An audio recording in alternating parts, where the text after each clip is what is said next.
You're listening to the Spark Radio Network, Internet radio like you've never heard before. Innovation, creativity, and imagination are all said to begin with a spark. So fasten your seatbelt and take the ride of your life and listen for the spark. You are listening to KLRN Radio, where liberty and reason still reign. Most writers and radio show hosts know that to connect with your fans, you need to do more than just write books or record the latest podcasts. There are many different elements that go into forming an online platform, but there are also many hidden traps. To make matters worse, solid advice on how to survive the muddy waters is scarce. In the book Hidden Traps, I talk about some of the important issues of working with an online platform, highlighting traps that could put your physical or internet security at risk or be harmful to your reputation. Are your social media posts just links with a few disjointed words, making you look like someone who can't complete a sentence? Did your new website cost you more than you anticipated? Are you leaking your personal contact details across the web without even knowing it? Then you need Hidden Traps. Hidden Traps is now available in paperback and ebook from a variety of retailers, including Amazon, Barnes & Noble, and Kobo. Visit blackwolfpublications.com for more details. Attention business owners and independent contractors. This is a money-saving message from Tax Mediation Services. If your business owes $20,000 or more in taxes, we can help you today, right now. Listen, dealing with the IRS is no picnic. It's an intimidating and extremely stressful process, and you don't want to go it alone. Our attorneys know every law, every tax break, and every possible opportunity to help you resolve and reduce your tax debt. And if you owe more than $20,000, you may be at the top of their hit list. So don't take your tax debt lightly, because it will not go away on its own. The IRS can seize your bank accounts, your home, and even shut down your business. Call our tax experts today at 1-800-783-0810 and let us deal with the IRS while you focus on your business. That's 1-800-783-0810. Again, that's 800-783-0810. You're listening to the Spark Radio Network, Internet radio like you've never heard before. Innovation, creativity, and imagination are all said to begin with a spark. So fasten your seatbelt and take the ride of your life and listen for the spark. You are listening to KLRN Radio, where liberty and reason still reign. Sometimes we need to slow down and remember the simple pleasures in life. Good coffee, good books, and good company. Come on in. Take a seat. The coffee's just been brewed. Let's see who we have in the coffee shop today. Oh, what gorgeous weather in the coffee shop. But then, of course, in Jesse's coffee shop, the weather's always perfect or nearly so. And let's see, who can I talk books and writing with as I look around the coffee shop? There's a book on a table. Must be my signal. And the title of the book is Kate's Secret by Kallypso Masters. Callie, how are you today? I'm fine, Jesse. Thank you so much for having me in the coffee shop today. Oh, I love guests. So why don't you tell me a little bit about yourself? Well, I have been writing for 30 years or so, but published since 2011, and I think I'm on the 11th book or something like that. Depends on how you count. But anyway, I write romance. I always loved romance, and so when I decided I was going to write something that I wanted to share, I went with romance, and I've been writing contemporary romance since then. I started out writing very hot books, much more hot than these are, but I've kind of wanted to write something about my home state, Kentucky. So I started the Bluegrass series, Bluegrass Spirit series, and I'm on book 2 and just published book 2 and starting book 3, and I'm enjoying it very much. That sounds fantastic. And one of my favorite authors, who is traditionally published, and the only one I tend to reference on air because I don't want to slight any of my favorite indie authors, and I have a lot of you on the air. is Brad Thor, and he always said his advice to writers is write what you read, because you have a mini Exactly. PhD in the subject. So I think that was a wise choice. That's very true. And I mean, life is precarious enough. I need to know there's going to be a happy ending here. I can go through hell with them, but I need to know at the end we're going to be happy and they're going to work this out. And I get to follow them on the journey and maybe pick up some tips on how I might deal with life, but it's, it's knowing that I can be guaranteed a happy ending. That's why I choose romance. But so why don't you tell me a little bit about Kate's Secret? Well, this one kind of goes back to where I had been writing in my other series. It's got a military hero. He's Army. He has just lost a very good friend, and he thinks it's to suicide, and another Army buddy. So he is kind of lost, and then he gets this dream from his friend, dream visit from his friend saying that he needs to go see his college sweetheart, Kate, and that she needs him. So, he's kind of one of these guys that needs to be needed. So that sends him off on the journey to where she lives in Kentucky. He hasn't seen her in 13 years, and he arrives and finds out. Well, he doesn't find out anything for a while, but anyway, he arrives back at her farm, and things kind of ignite again, but she's kind of holding something back, and he doesn't know what's going on. So then it kind of goes from there. But it's set in the Midway area, which is kind of between Lexington and Frankfort in Kentucky. It's kind of right in the bluegrass with the horses, and she's on a horse farm, and so this one kind of has some of the traditional Kentucky type themes, but it's a lot about like redemption and forgiveness. Forgiveness is a big theme in this one, and so it just follows them on their journey to figure that out. But then on the hallmark of this series is that it has loved ones who are spirits on the other side. Also, kind of they get a point of view, and they're trying to work out issues that they've either messed up while they were here, or that they want to help the others, to work through. And so his buddy's on the other side, as is her father, and they're kind of orchestrating things on the other side too, to try to work out problems that they left unfinished. And so it's kind of interesting to have the other perspective. I've always had a kind of a spiritual link to my books, with spouses who'd passed on or whatever, kind of having a connection with that person still. But in this series, I actually give them a point of view and let them talk. And, you get to sometimes see that what the humans think is going on is not even close. But, they each kind of have their own perspective of what's happening. And so it's been a lot of fun. It's very different than what I had been writing, but it's a lot of fun. I think that sounds like a fantastic ride to go on. And as you said, with contemporary romance, there's always a happy ending on the other side. Exactly. And this one, I actually orchestrate a happy ending for another person on the other side. So, so that was kind of interesting to get to bring a couple together or whatever on the other side. So it's a lot of fun, and it's a little different. So it's not the run of the mill, typical romance, but it's a lot of fun to write.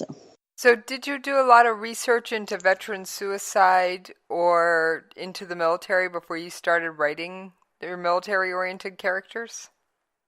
In my other series, I had done a lot of, there were a lot of PTSD issues, survivor guilt, and suicide issues, both military and not military. And so I had done all that kind of research, working on my Rescue Me Saga series. But in this one, trying to think, I don't think there was a lot of, research that I had to do that was different than what I had already done. In writing the other books, I had heard from mothers who had lost sons to suicide. And so, I can kind of tap into that feeling and the conversations that I've had with them. And so I didn't really have to start new research because it's sort of themes that I've covered before. And I hadn't done an actual case where someone had, committed suicide or anything like that yet. But so that was different. But anyway, it just kind of flows from what I know from what I'd written before. I did do a lot of research in the other books because it wasn't something that had touched me personally. But anyway, yeah, I usually do a lot of research because I love research. But in this case, it was kind of pulling from things that I had already researched. Well, I always think in the books are well researched, stand out, and you can tell when an author's done their research, whether it's current or they researched it for a previous book and they're using it in this one.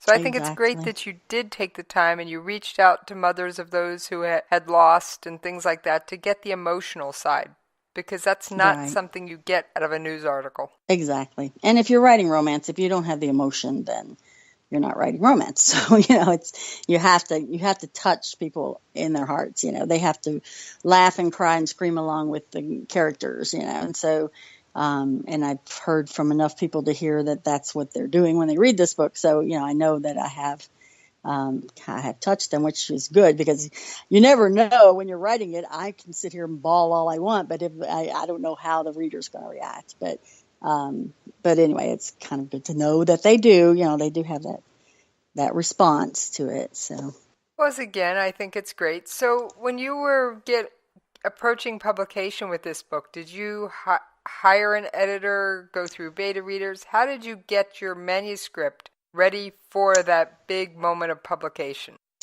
I have several editors that I work with, and they're good at different levels, content and developmental and line edits. And so I work with them through various stages, depending on where I'm at. I brought the developmental editors in early because I had gotten, I had gotten to a point where I was kind of like not sure of if I had, the bones of a good book, I guess. And so I brought them in and we kind of brainstormed a little bit and then went back to writing. And so then I bring in my content editor and beta readers. I have 2 beta readers that kind of do content too. Like they will ask questions and tell me when they're confused and this doesn't make sense. And so that kind of helps me flesh it out more if I haven't given them enough information. And then after we've gone around several rounds, then it goes to proofreaders who I had 2 rounds of proofreaders this time because I don't know why. I just did. But I had 3 at one time and then 3 again the next. So, but I have this perfectionist gene that, for 30 years I wrote, but I didn't publish anything or even send anything off to a publisher or anything because I was just paralyzed at the thought that there'd be a mistake, and what would I do? And now with digital publishing, I know, I've gotten beyond that because I know I can fix things. If there's a mistake, I can fix it. And I don't think you can ever write one that's totally perfect. And I'm trying to work with that, trying to learn that. But I want it to be as perfect as it can be and as good as it can be. And my readers all know that I will just ignore a deadline or a pre-order deadline or anything and just wait until I know it's ready. If I'm comfortable and I think it's ready, then they can read it. So this one actually was postponed a month because I wasn't ready and it wasn't ready. And but by the time it came out, I was very happy with it and readers are happy with it. So that makes me happy. So, but yeah, I do go through, I have a huge team and I rely on them to just be honest with me. I've learned over the years, who are the ones that are going to really give me honest feedback and not just tell me what I want to hear. And so they help me, dig a little deeper sometimes and, tell the story, that needs to be told. So I have a really great team and I'm very happy about that. But I also bring in other beta readers too, I should say. I have the 2 that do the content stuff, but then I have others that come in later. So I don't know. I think I had like 12 people working with me on this. I mean, as far as giving me feedback as we went along. So I don't work in a vacuum. I tend to feed off of what they tell me and say and whatever too. So I think that is outstanding because I can honestly say I have read some excellent traditionally edited, traditionally published books, and I've read a few bad ones, and I've read some self and indie published books that are needed more editing or didn't felt like they were written in that writer's vacuum of mine's the only eyes that will ever see this before it gets published. Right. And I know, New York publishers have a team. I mean, they take it through the process too. Maybe not the actual writing of it, but once they get it, it does go through the various state, editors. And so they, I kind of set up my team to be like that because I wanted to be as professional as I could be, but still be independent because that gives me more control and I can write what I want to write. And, I've never published, traditionally, and I don't really have a desire to, but I do want to do it professionally. So that's why I bring in all the, this great team together to help me each time. So I think that's an outstanding way to put it. You may be self-published or independently published, but you are still you take it seriously as a professional. Exactly. So I've hit USA Today 3 times, so I know that I'm doing it like as well as I can. I feel like that's a hallmark. So I feel like really good about that.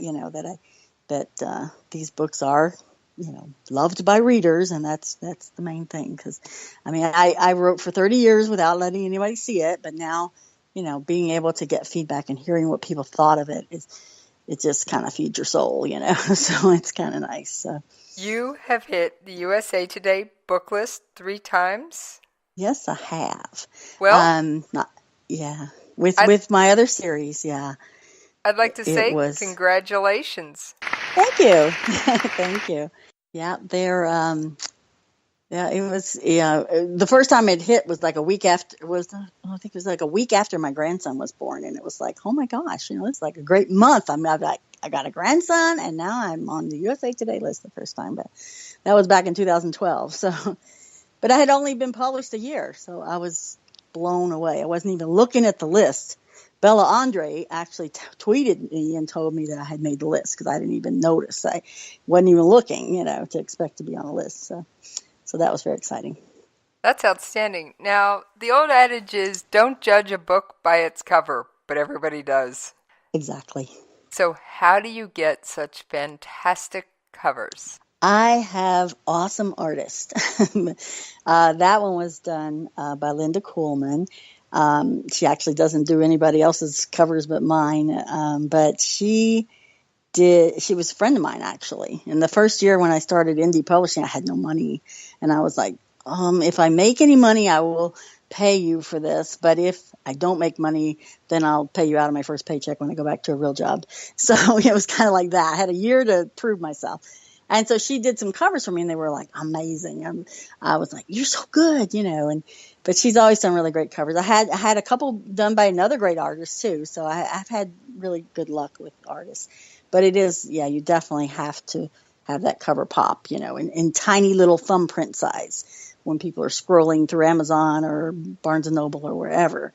So, I've been really fortunate too. But as being indie, you have to do everything yourself. So I hire good people to make me look good. So, so she does a great job. So I'm really happy with how she puts it all together. I'd like to say most authors should not do their own covers, and you followed that rule. Now, I did have one who broke the rules, but in his case, he was a graphic artist, so... Yeah. If you had an eye, and I don't. I'm not a visual person. I can write, and, but the visual part, that takes another art talent, and it's not my talent. So, if you have it, and that's great, it saves you some money, but if you don't, it's good to find somebody who does. Well, I think that is wise words. Now, what made you decide that you were going to go the self-published route versus trying to find a traditional publisher? Well, it was 2011, and I had quit my day job, working at a college nearby. I had just quit because I was stressed out, and I didn't have plans to then go publish. I really didn't know what I was going to do. So for a month or so, I was, kind of like, well, now what? I put out some feelers, not getting any interviews. So, what am I going to do next? And of course, I had written novels for myself for 30 years.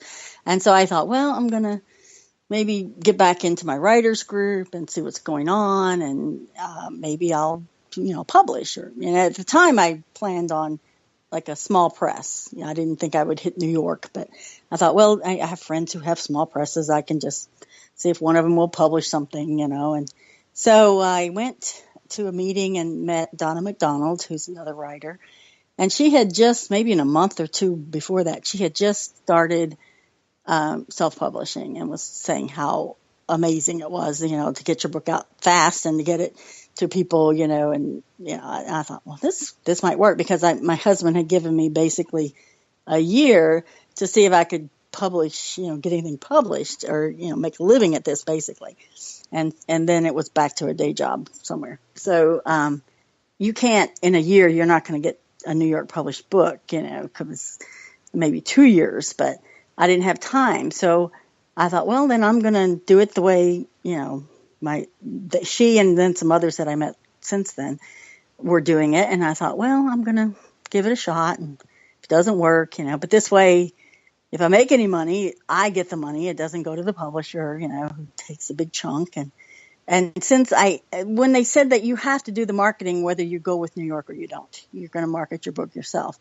I thought, well, if I've got to do that hard work, that's harder than the writing part, I might as well make the money for it. So anyway, it just, that was May of 2011. I put out the first book, which was like an introduction to the series that I had just written. I put that out in August, and in September I put out the next book, and December I put out the next book, and I wrote for 7 months straight and did nothing else. But I knew that you have to get several books out there right away, because if they don't think that you're going to keep doing this, they're not going to give you a chance.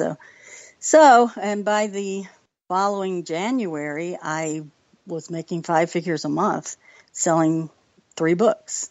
So that I would never have done that in New York. So, and especially not in that amount of time. So it took off really fast, and the rest is history. I've never gotten to where I think I could do better with New York, and I've heard from so many people who have tried it, who went from indie to New York, and then they're like, it's not really what I could do myself. So it's good for exposure. And then nowadays, with the market being so tight, it's good to have your eggs in different baskets. But so far, because I write slower, I just haven't seen a reason to take that much time out to focus on something for a publisher, when I can just write what I want to write when I want to write it and put it out when I'm ready. And so that's kind of the way I went. So I think it's mostly a control thing. I like to have control, and I think it sounds like a great strategy. I really do. Now, it's worked out. I haven't done badly. It's even in the tight market. It's still better than I think I could do if I were with a publisher. So, what advice would you give to that writer who is considering self-publishing? Well, the market has changed since I started. So it is very difficult. It's saturated with books. And there's also a problem at Amazon right now with fake books and books that are, in there to rack up sales at page turns or whatever on Kindle Unlimited. So it's really hard now. Harder than it was for me, because I came in like the second year of indie publishing, like when it really exploded, 2010, and I was like in on it early on. It was a great ride until about 2014, and things kind of got slower. So, because there are just so many books, and then the traditionally published started publishing their backlist, and so there were lots of great books in that mix too, and so it's really hard for readers to find you. So, while I've never done Kindle Unlimited, and I don't believe in being like focused on being exclusive, I guess, to one retailer, I think for a new writer, Kindle Unlimited is probably the way to go, because people can read your book for a subscription cost, and they don't have to buy it, so they can try you before they buy you. And so I know a lot of new writers are going there, first to try to find fans, and then from there maybe they'll go wide. But I want my books everywhere. I don't want to exclude people who want to read on Apple or people who want to read on Barnes and Noble. So but as far as marketing goes, I mean, of course, the tradition, like the things we talked about already, you get a good cover and you have it professionally edited. A lot of people are skipping those things, and that's not good. So you've got to put out a really top-notch product first. And then, if you want to try to find a market or find new readers, that's one way to do it. Once you're established more, you can get, ads in BookBub and subscription, things like that, where they will promote your book, if it's free or 99 cents or, that was one of the strategies I actually used back in 2012. I made my first book free, and it was an introduction at the time.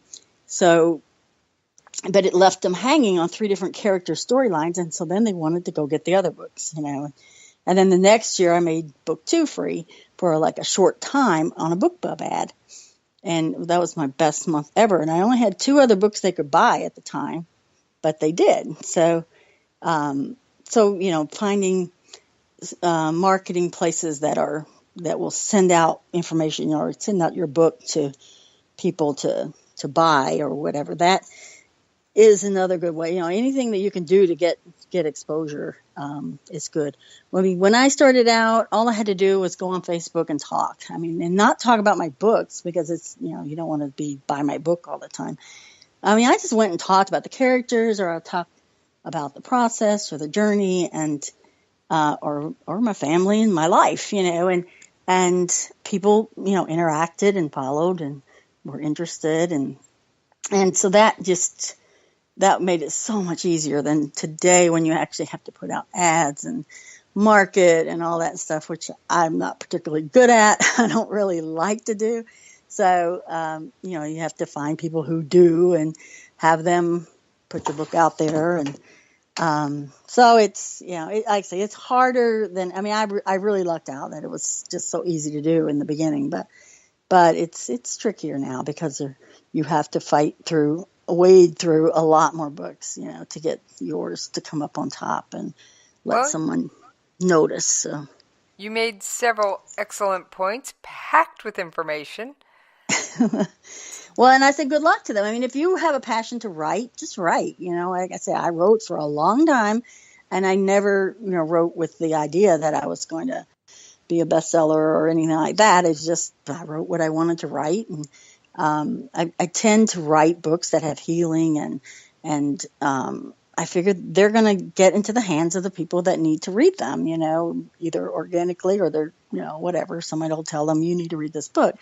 So, if you have a passion to write, nothing's going to stop you from writing. The question is, do you publish it or not, or do you put it out there, and do you go into it thinking, I'm going to make $1 million? Because if you do, you probably need to do something different, to make $1 million, because it'll be easier somewhere else. But, if you have a passion for it, that will show through. And if you write well and readers are talking about your books, which is what you want, and get the word of mouth going, it's been great. I've wanted to do this my whole life. I started in high school, so I've wanted to be a writer forever, and, professional, like people know I'm writing kind of thing, not just secretly in my house. But it was, it took a long time to get to where I was comfortable doing that. But then, once I've done it, I can't imagine. I told my husband today, even, I was like, there's no other job I'm going to do. I'm 59 years old. I'm not going to another career, even if it is tough times right now, things are slow, but they're just slower, I should say, not terribly slow. But starting a new series is always difficult, and I'm embarking on like a new genre, so it's a different type of book. And so I really, once I get the 3rd book out, something about the 3rd book is magic. So once I get the 3rd one out, I'll really get into more heavy marketing and that kind of thing, and probably, find a new audience, because I really think this series is meant for a different reader than reads my first series. So So it's, but it's still, part of the fun, and I will keep doing it even if nobody reads them. I love to write, so that's I what think I do. those are outstanding words. Now, I do have a question for you. What was it like to hold that first book in your hands and see your name on that cover? You know what? I published the first book in August of 2011. I did not have them in print until over a year later, because at the time, ebooks were the thing, and everybody was doing ebooks, and that's actually where you make your money. You don't make them on print. So I was like, well, I'm not going to bother with print, because who wants to buy these huge, enormous books? Because you have to, if you're indie, you pretty much have to do trade paperbacks. They're very nice quality, but they're expensive.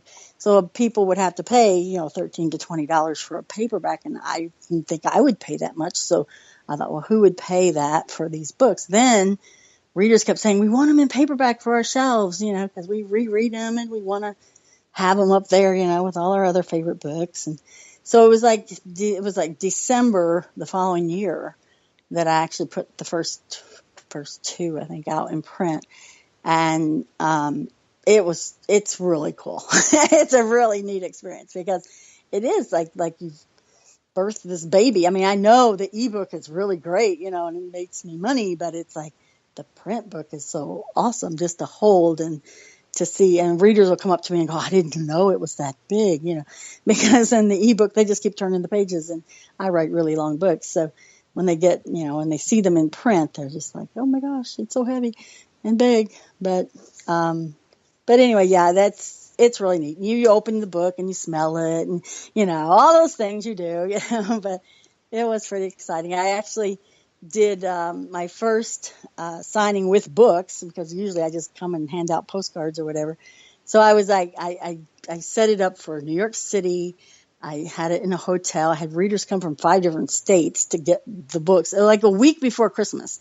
Like they would take time out of their lives a week before Christmas to come and do this signing, But it was great. I mean, it was just awesome to have something to sign, other than a postcard or something. So so that after that, I've had everything come out in print, but the only thing is that perfectionist gene comes back in, and print just scares me a little bit, because like once in print, you can't just upload a new file and change, that paperback. It's out there. So I always delay my paperbacks just a little bit, that's why this book came out, Kate's Secret came out in digital last month, ebooks, and it comes out in print this month, a month later, because I just wanted time for readers to tell me if they caught anything. And luckily, the people that have written, they all know to tell me that I don't want them to not tell me and see them, So they tell me, and luckily they've all been very minor little things. So I haven't had any major storyline issues, which is good. So I've tidied them all up, and then we sent it out to the formatter. I hire out the formatter too, and he's put it together. And so now I think the first shipment of books actually was just delivered to California. My friend just said she got them yesterday, and I will be signing them next week on Friday. Or I shouldn't say that in this interview. I will stop so you can cut that part out. But yeah, they were just delivered, so I'll get to see them when I get to California. I think that is absolutely fantastic. And I think the fact that you take the time and you realize that you can't do everything in a vacuum is amazing. And I've met so many indie published people that say, oh, I wrote it myself, I edited it myself, I did this myself, and I just grabbed some stock art from somewhere and threw a title on it and called that my book cover. Yeah. And I just feel like you're sort of changing yourself and those precious words.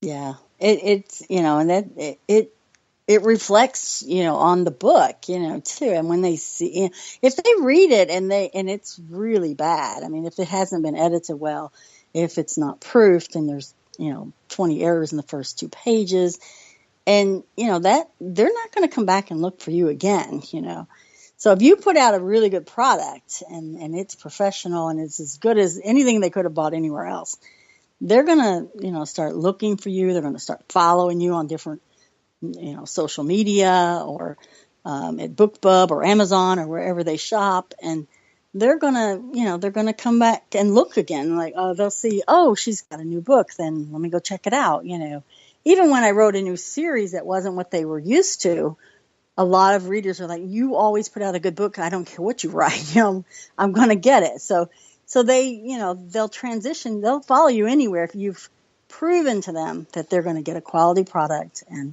that, that book is going to suck them in and, grab their hearts and, make them fall in love again or whatever. It's like, if you prove that you can do that, then they'll keep coming back. But if you start out putting out stuff that's just not up to par, you're going to lose a lot of people, right off the bat. And you really can't afford to do that. It's hard enough to get readers, to stick with you. So it's like, you don't want to shoot yourself in the foot. Well, I think those are excellent words. And while I don't want to shoot myself in the foot, it is time to take the ever-loving commercial break. Yes, even in bills, in radio, there are bills to pay. So I will pour Callie a cup of coffee, and we will take that commercial break, and I will see you on the other side. You're listening to the Spark Radio Network, Internet radio like you've never heard before. Innovation, creativity, and imagination are all said to begin with a spark. So fasten your seatbelt and take the ride of your life and listen for the spark. You are listening to KLRN Radio, where liberty and reason still reign. Most writers and radio show hosts know that to connect with your fans, you need to do more than just write books or record the latest podcasts. There are many different elements that go into forming an online platform, but there are also many hidden traps. To make matters worse, solid advice on how to survive the muddy waters is scarce. In the book Hidden Traps, I talk about some of the important issues of working with an online platform, highlighting traps that could put your physical or internet security at risk or be harmful to your reputation. Are your social media posts just links with a few disjointed words, making you look like someone who can't complete a sentence? Did your new website cost you more than you anticipated? Are you leaking your personal contact details across the web without even knowing it? Then you need Hidden Traps. Hidden Traps is now available in paperback and ebook from a variety of retailers, including Amazon, Barnes & Noble, and Kobo. Visit blackwolfpublications.com for more details. KLRN Radio has advertising rates available. We have rates to fit almost any budget. Contact us at advertising@klrnradio.com.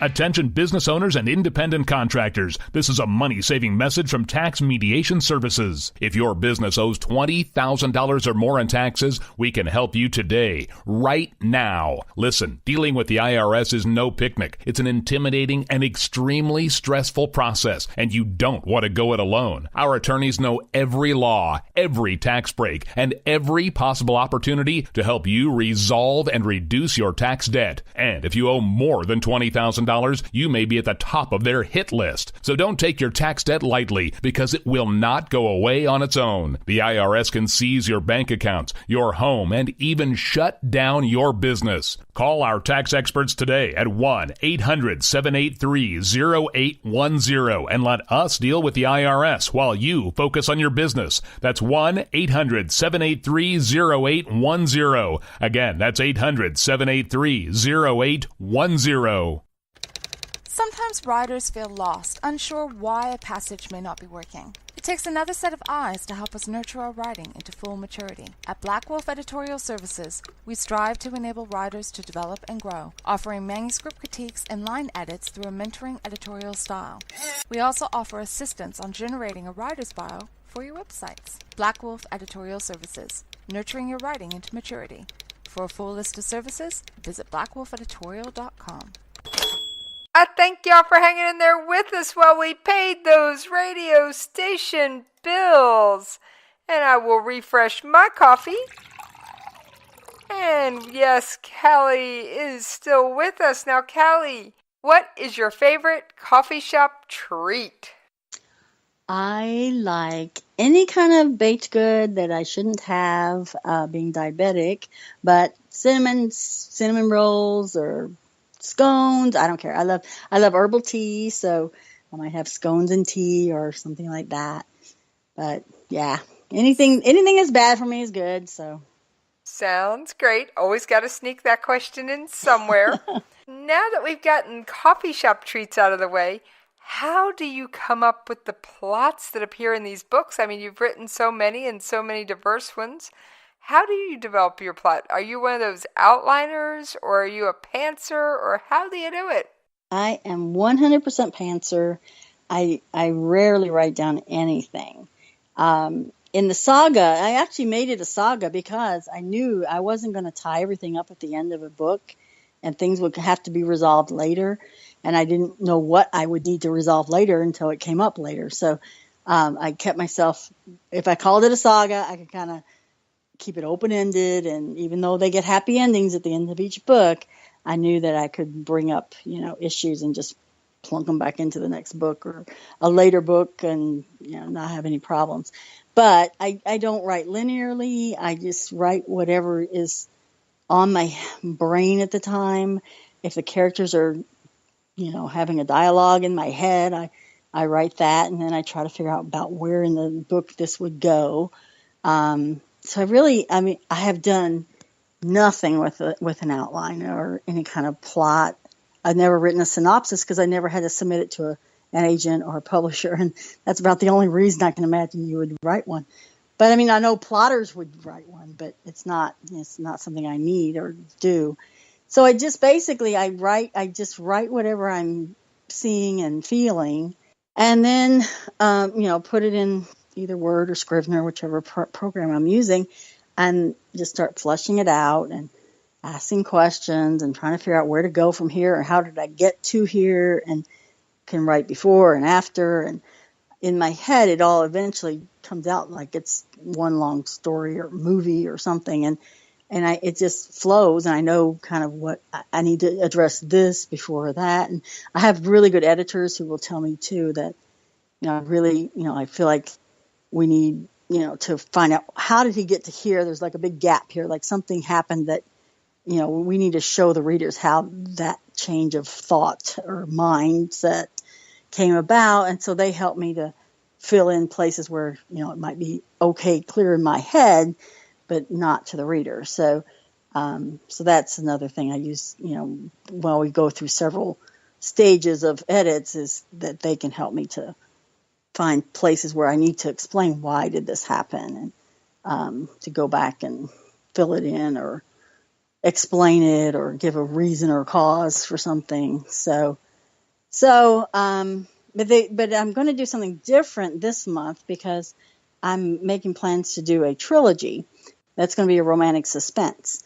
Ooh. With some of my secondary characters from Roar, which was my last book before I started this series. So anyway, so I thought, well, if I'm going to have a romantic suspense, there's going to have to be a suspense element that arcs over 3 books. And I didn't want to wait until the last book to put out the first one, because it takes me anywhere from 6 or 8 months to 15 months to get a book done. So I don't want to make readers wait that long. And they've really been waiting for these 3 characters.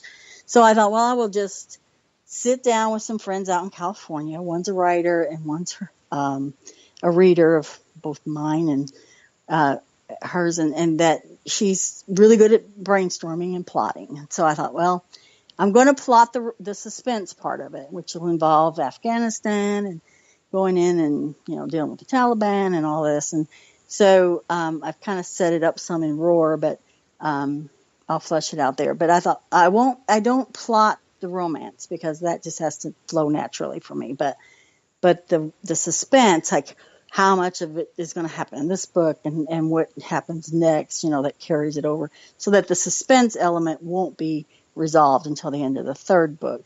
but each couple gets their happy ending at the end of each book. But then they're kind of all enmeshed in this same suspense plot. By the way, so anyway, I love repeat guests in the coffee shop. You best be planning a visit back to the coffee shop when you've got this out. Okay, it may be a year and a half, or I don't know. I'm a very patient person. Okay, well, I am too. My readers are extremely patient, but they always say they're patiently waiting. But anyway, it's my first time at doing any kind of an outline, so we'll see what happens, how closely I'll stick to it. But if I start putting the books out, I will have to stick to that element of it anyway, the suspense part. But I want to keep myself open, because the characters, when they come to life in the scenes, and they do things that I would never have, if I plotted them out, it would be such a boring story.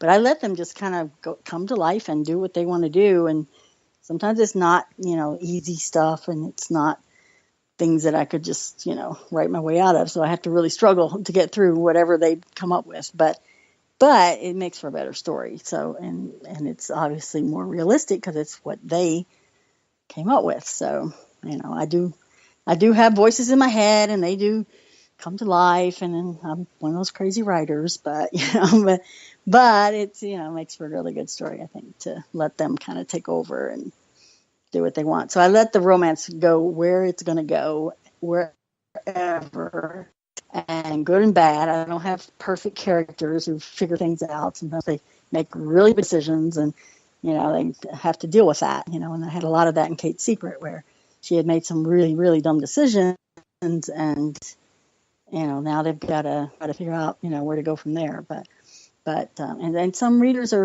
a real problem with the way she was. But I said, well, it is what it is, and we're not all perfect people, and we don't always make, wise decisions. But showing how someone that did make a lot of dumb decisions can come to grips with that and then turn it into a happy ending too.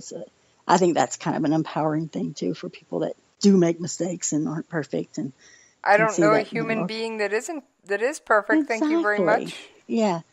Exactly. And so why should our romance characters be that? If we want to write realistically, which I do, why would we want them to be perfect? It's not realistic. So anyway, I sometimes have characters that the readers are screaming at, for whatever reason, because they're doing something that they just don't like. But, it's real life to me. So, Callie, you've mentioned interacting with your fans on numerous occasions. You've also mentioned social media. How did you go about developing your online writers platform? Did you do it before you published? Did it grow as you were publishing? And how has it morphed and changed over its existence?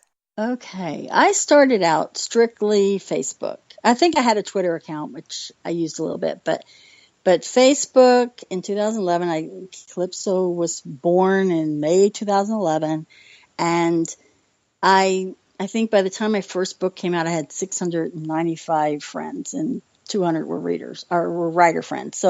But I had gone on there and just started posting like as if I were the characters that I was writing about. And I would write, things that they were thinking, what they were doing in a particular scene I was working on, and just kind of brought them to life. And readers, by the time that the book came out, they were like, I can't wait to read about these people I've been reading about all summer, So I kind of, involved them in the process of creating the characters. And I don't want to say creating them, because to me, they just kind of come to me and I tell their stories. But anyway, but bringing those characters to life for readers, had started months before the book actually came out. So, I just kept building. I think I've been like at the max or the near max of friends you can have on Facebook, like at 5,000 or something. I've been there for like years.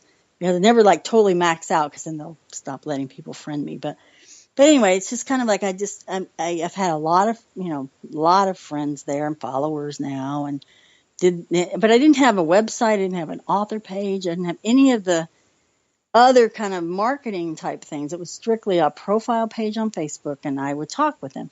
Now, these were the days when Facebook would let posts go to everybody that you were friends with, but now it's gotten really hard, and they suppress things, especially if it looks like you're trying to sell something or you're a writer or whatever. So it's gotten to be really difficult for readers to find you unless they specifically go look at your page or your author profile or whatever. They're not going to probably see most of what I print. And then I'm having an issue with things disappearing. So Facebook has become not like the most reliable way of connecting.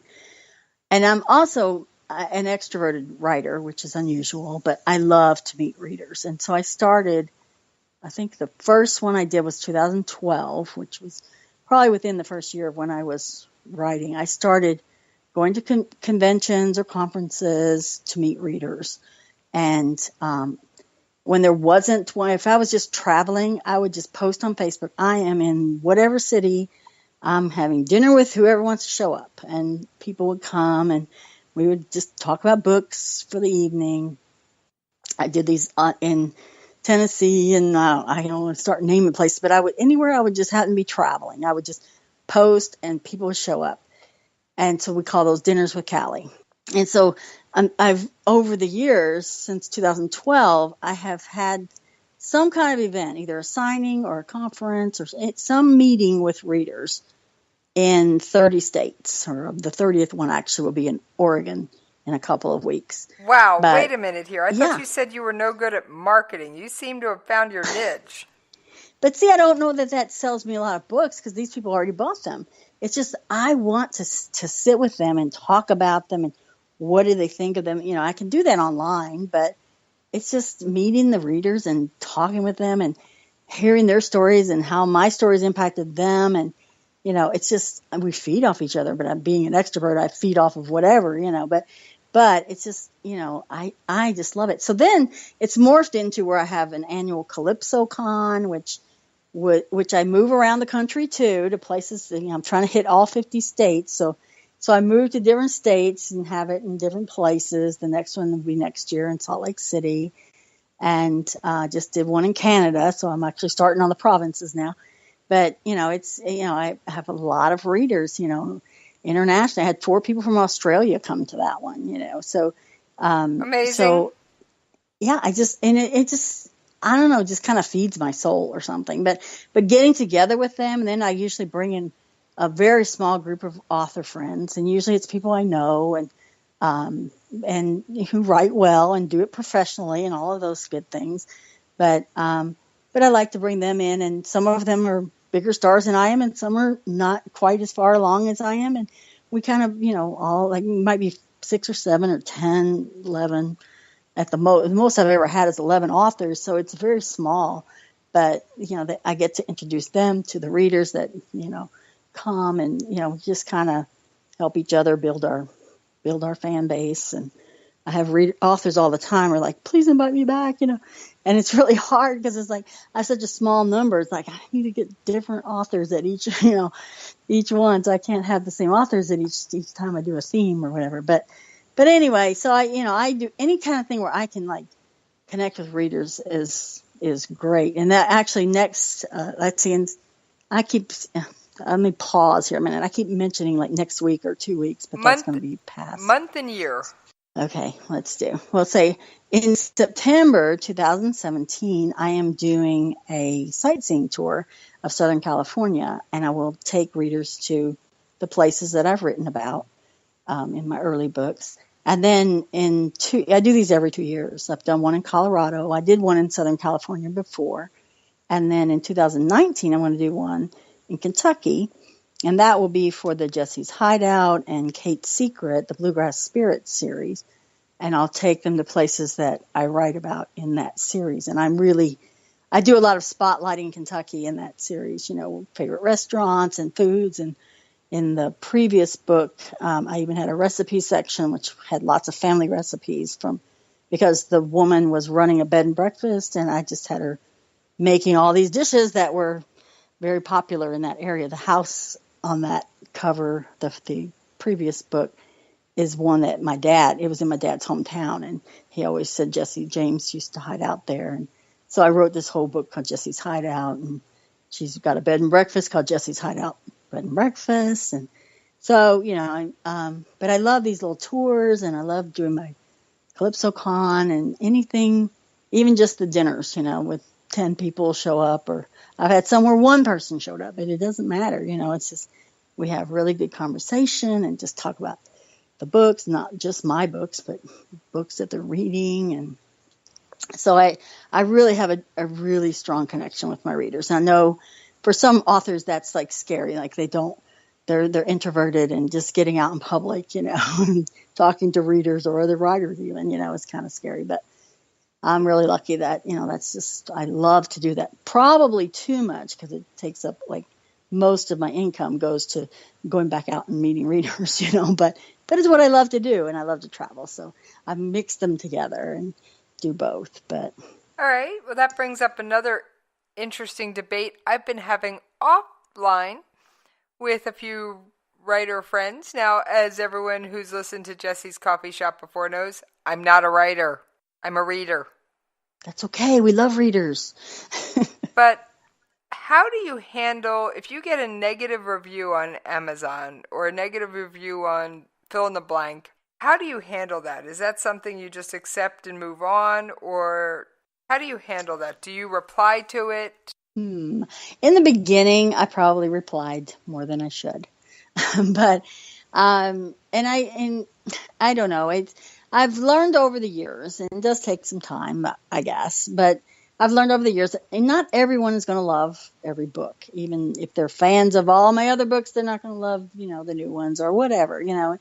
It's a subjective thing. And just because they don't love it doesn't mean it's bad. It just means that they didn't connect with it. For whatever reason, it wasn't the book for them. I think the only ones that really bug me is that when I read the review and it's like 1 star and it's like, I hate this topic, and I couldn't even read it. So like, why are you reviewing a book you didn't read? So, and of course you can't take those down. So they're there, but I figure readers are pretty savvy. And so they can read that and see, why does this person have an opinion? Because they didn't even read it. But I mean, I try not to respond to them anymore. And, I don't even like call them out. Like some people will be like, oh, I got this 1 star review. Look at this, and talk about it on social media because I figure, well, they may be reading that, So I've kind of learned that you just let it go. It's, one person's opinion, and if they like it, fine. If they don't, fine.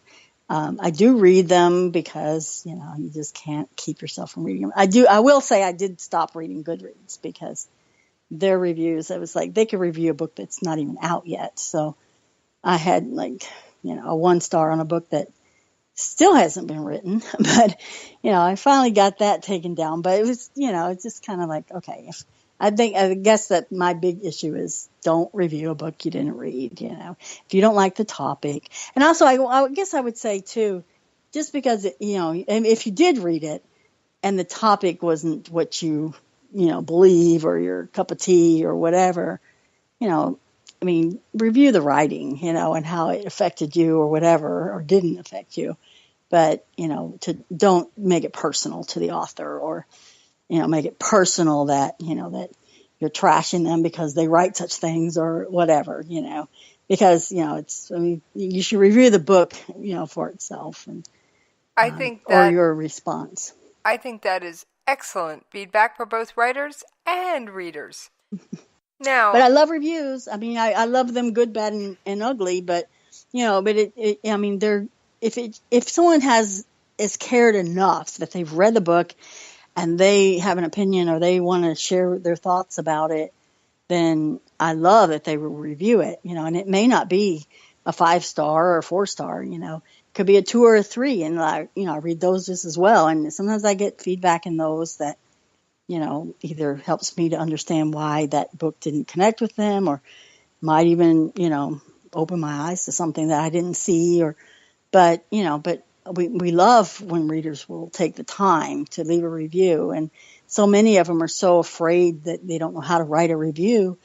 And, it's like, or that they write like the 5th grade book report reviews, where they tell the whole plot, and, it's kind of like, but the heart, the ones with heart are the ones where they just tell what the book, how it affected them or what they felt when they were reading it, or, it's not so much a critique of the writing style or any of that. It's more just what was your connection to this book and how did you feel about it, when you finished, and, those kind of, from the heart type of reviews are just, they're wonderful. And readers, writers are so happy to get to read that feedback. We hear it from some of our readers, but not everybody will contact us. So, it's kind of just great for us to get to see what people thought about as they read the book or whatever. Well, so I love reviews. So I don't want to say I want to discourage anybody from leaving. Callie, full disclosure, Jessie never leaves reviews. But if I have comments or feedback, I usually approach especially the authors who've been on the coffee shop privately, because I don't want Jessie's coffee shop to ever be associated with a review, good, bad, or indifferent. Well, that's probably a good policy. I don't leave reviews either. Of course, a lot of times they don't like authors to leave reviews, but I don't either. But I do let people know if I love their book, or I probably don't let them know if I hated it, but I do let people know if I really connected with a book and loved it. So, all right. Well, I just do that personally, though. But as I do with everyone at the end of a coffee shop episode, I always give them the chance to give out all their social media contact information. So why don't you take advantage of that now? Okay. Well, I'll make it simple. I'm pretty much Kallypso Masters everywhere. I think on Google Plus, I'm Kally Masters, just the Kally. But if you search for Kallypso Masters, Kallypso Masters, and your you website? will probably find me. And my website is KallypsoMasters.com. I'm on Twitter. I'm on Facebook and Google Plus and Goodreads, Amazon, BookBub, pretty much anywhere that they have places where we can have author pages. You'll probably find me. I'm most active on Facebook, and I'm starting to move towards Google Plus a little bit because it's more stable right now. But anyway, anywhere, follow me, friend me. If Facebook says I have too many friends, just send me a private message, because sometimes they'll let me friend you, even though they won't let you friend me, and then I will send you a friend request. But I do still have spots open there. It's just, and I have an author page also on Facebook, and that's unlimited. Anybody wants to like it can like it, and I am using that more actively now too. And so, anywhere, I'd love to engage with readers. So, send me messages, send me emails, calypsomasters@gmail.com, or through my website, or just anywhere. But it's pretty easy to find me. I don't have any code words or anything like that to my usernames anywhere. So. All right. Well, I'd like to thank you for being in the coffee shop, and it is time for me to pour myself another cup of coffee. And thank you so much for having me. I really appreciate it. I've enjoyed this very much. You are most welcome. And now I'm going to grab Kate's Secret off the table and sit down and read a great book, and I will see you folks next time in the coffee shop.